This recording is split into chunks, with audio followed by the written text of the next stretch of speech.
നിയമസഭയിൽ നിരന്തരം പരാജയപ്പെടുന്ന പ്രതിപക്ഷത്തെ രക്ഷിച്ചെടുക്കാൻ വാർത്താ സമ്മേളനം വിളിച്ച് മുതിർന്ന കോൺഗ്രസ് നേതാവ് എ.കെ. ആന്റണി. മുഖ്യമന്ത്രിയുടെ വിമർശനത്തെ പ്രതിപക്ഷത്തിന് പ്രതിരോധിക്കാനാകുന്നില്ലെന്ന പരിഭവവും പങ്കുവച്ചു എ.കെ. ആന്റണി. ശിവഗിരി പോലീസ് നടപടിയിലും മുത്തങ്ങ വെടിവെപ്പിലും ദുഃഖമുണ്ടെന്ന ആന്റണിയുടെ കുറ്റസമ്മതം. എന്നാൽ രാഹുൽ മാങ്കുട്ടൽ വിഷയത്തിൽ മറുപടി പറയാതെ ആന്റണി ഒഴിഞ്ഞു മാറുകയായിരുന്നു. നൃപൻ ചക്രവർത്തി തയ്യാറാക്കിയ റിപ്പോർട്ടിലേക്ക്. അസിത 21 വർഷത്തിന് ശേഷം കേരളത്തിലെ പ്രതിപക്ഷത്തെ പ്രതിരോധിക്കാൻ സാക്ഷാൽ എ.കെ. ആന്റണിക്ക് ഇന്ന് KPCC ആസ്ഥാനത്ത് വാർത്താ സമ്മേളനം നടത്തേണ്ട അവസ്ഥയുണ്ടായി. പ്രതിപക്ഷം നിരന്തരം നിയമസഭാ സമ്മേളനത്തിൽ അടിയന്തര പ്രമേയത്തിൽ പ്രതിരോധത്തിലാകുന്നു. കഴിഞ്ഞ ദിവസങ്ങളിൽ പ്രധാനപ്പെട്ട ആഭ്യന്തര വകുപ്പിനെ സംബന്ധിച്ച അടിയന്തര പ്രമേയമാണ് പ്രതിപക്ഷം ഉന്നയിച്ചത്. അതിൽ മുഖ്യമന്ത്രി ചുട്ട മറുപടിയാണ് അക്കമിട്ട് നൽകിയത്. അതിൽ എ.കെ. ആന്റണിയെ ബാധിക്കുന്ന നിരവധി വിഷയങ്ങൾ മുഖ്യമന്ത്രി പിണറായി വിജയൻ അന്നത്തെ അടിയന്തര പ്രമേയത്തിൽ ചൂണ്ടിക്കാട്ടി. ഒന്ന് മുത്തങ്ങ സംഭവം, ഒപ്പം ശിവഗിരിയിലെ എ.കെ. ആന്റണി സർക്കാർ നടത്തിയ പോലീസ് നടപടിയുമാണ്. ഇക്കാര്യത്തിൽ പൂർണ്ണമായി എ.കെ. ആന്റണിയെ വിമർശിച്ചിട്ടും വ്യക്തമായ മറുപടി വി.ഡി. സതീശന് നൽകാൻ കഴിഞ്ഞില്ല. ഇതിനുള്ള വൈഷമ്യവും പരിഭവവുമാണ് ഇന്ന് വാർത്താ സമ്മേളനത്തിൽ എ.കെ. ആന്റണി ഉന്നയിച്ചത്. അക്കാര്യത്തിൽ അദ്ദേഹം താൻ മാത്രമേ ഈ കാര്യങ്ങളിൽ മറുപടി പറയാൻ ഉള്ളൂ, താൻ ദില്ലിയിലായിരുന്നു, അതുകൊണ്ട് തനിക്ക് തന്നെ വന്ന് വാർത്താ സമ്മേളനത്തിൽ മറുപടി പറയേണ്ടി വന്നു എന്ന് എ.കെ. ആന്റണി സമ്മതിക്കുന്ന സ്ഥിതിയും ഇന്നത്തെ വാർത്താ സമ്മേളനത്തിൽ ഉണ്ടായി. അസിത, 21 വർഷമായിട്ട് പിന്നെയും തന്നെ ആവർത്തിക്കുകയാണ്. ഞാനാണെങ്കിൽ ഡൽഹിക്കും പോയി, പിന്നെ കാര്യങ്ങൾ പറയാൻ ആരുമില്ല. ഇന്നലെ ഇത് തന്നെ ആവർത്തിക്കുന്നു.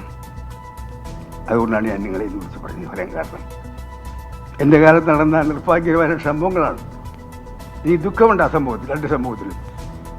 ശിവഗിരി സംഭവത്തിൽ ഈ ദുഃഖമുണ്ട്, മുത്തങ്ങ സംഭവത്തിലും ദുഃഖമുണ്ട്, അതിയായ ഖേദമുണ്ട്. അതായത് ഇതൊക്കെ അറിയാമായിരുന്ന കോൺഗ്രസ് നേതാക്കളും കോൺഗ്രസ് അംഗങ്ങളുമായിട്ടുള്ള ആളുകൾ കൃത്യമായിട്ടുള്ള മറുപടി അതിലെ കുസൃതി എനിക്ക് മനസ്സിലായി, ഞാനത് ഉത്തരം പറയുന്നില്ല. വാർത്താ സമ്മേളനത്തിൽ ശിവഗിരി സംഭവവും മുത്തങ്ങ സംഭവങ്ങളിലൊക്കെ തന്നെ വ്യക്തിപരമായ ദുഃഖം എ.കെ. ആന്റണി രേഖപ്പെടുത്തിയെങ്കിലും മുഖ്യമന്ത്രി ഉന്നയിച്ച അടിയന്തരാവസ്ഥക്കാലത്തെ വിഷയങ്ങളുണ്ട്, മാറാട് കലാപത്തിന്റെ വിഷയങ്ങളുണ്ട്.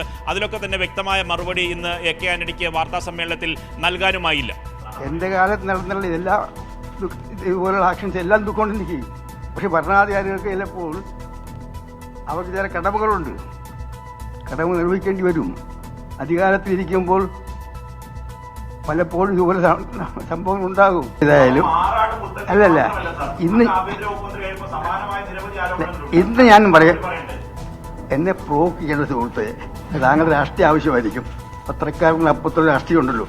പക്ഷെ ഇന്ന് ഞാൻ ഈ രണ്ട് വിഷയങ്ങൾക്കേ പറയുന്നുള്ളൂ. തന്നെ ബാധിക്കുന്ന കാര്യങ്ങൾക്ക് മറുപടി പറയാനാണ് ഇന്ന് വാർത്താ സമ്മേളനം നടത്തിയത്. ഒപ്പം തന്നെ ഈ നിലവിലെ പ്രതിപക്ഷത്തിന് ഒപ്പം തന്നെ വി.ഡി. സതീശന് ഇത്തരം പഴയ സംഭവങ്ങളെ സംബന്ധിച്ച് വ്യക്തമായി കോൺഗ്രസിന്റെ നിലപാട് ഉയർത്തി പ്രതിരോധിക്കാനാകുന്നില്ല എന്ന പരിഭവം പങ്കുവയ്ക്കുന്നതിനൊപ്പം നിലവിലെ കോൺഗ്രസ് നേരിടുന്ന പ്രതിസന്ധിയായിട്ടുള്ള രാഹുൽ മാങ്കൂട്ടത്തിൽ കേസുമായി ബന്ധപ്പെട്ട ചോദ്യങ്ങളിൽ അദ്ദേഹം വ്യക്തമായ മറുപടി പറയാതെ ഒഴിഞ്ഞു മാറുകയും ചെയ്തു. നിങ്ങൾ അങ്ങോട്ടൊന്നും എന്നെ കൊണ്ടുകൊണ്ടുവരാ.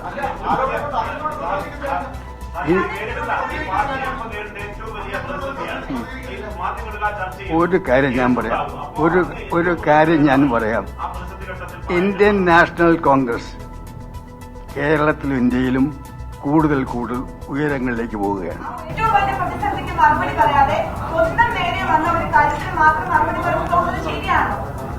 എന്റെ അഭിപ്രായം ഇതാണ്, എനിക്ക് പറയാനുള്ളൂ.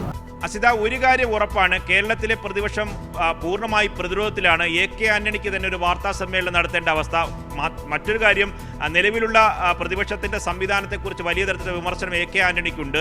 ഈ രീതിയിൽ മുന്നോട്ട് പോകാനാകില്ല, ശക്തമായ പ്രതിപക്ഷമാകാൻ ഈ നിലവിലുള്ള വി.ഡി. സതീശന്റെ നേതൃത്വത്തിനാകുന്നില്ല, സഭയിൽ പ്രതിപക്ഷം സമ്പൂർണ്ണ പരാജയമാണ് എന്ന സൂചന കൂടി ഇന്ന് എ.കെ. ആന്റണിയുടെ വാർത്താ സമ്മേളനത്തിൽ നിന്ന് ഏവർക്കും വായിച്ചെടുക്കാനാവുന്നതാണ്. കാരണം അദ്ദേഹം സ്വന്തം കാര്യങ്ങളാണ് ന്യായീകരിക്കാൻ എത്തിയെങ്കിലും കേരളത്തിലെ നിലവിലെ ലീഡർഷിപ്പിന് ഇക്കാര്യങ്ങളിൽ വ്യക്തമായ മറുപടി നിയമസഭയിൽ സമ്മേളനത്തിന് പോലും പറയാൻ കഴിയുന്നില്ല എന്ന വാസ്തവം കൂടിയാണ് അദ്ദേഹത്തിന്റെ വാർത്താ സമ്മേളനത്തിൽ നിന്ന് വ്യക്തമാകുന്നത്. അസിത, ശരി, നൃപൻ ചക്രവർത്തിയാണ് വിവരങ്ങൾ നൽകിയത്. കോൺഗ്രസിനെ പ്രതിരോധിക്കാൻ എ.കെ. ആന്റണിക്ക് എത്തേണ്ട സാഹചര്യം വരെ ഉണ്ടാകുന്നു ഇന്ന് എന്നുള്ളതാണ് ഏറ്റവും പ്രധാനം.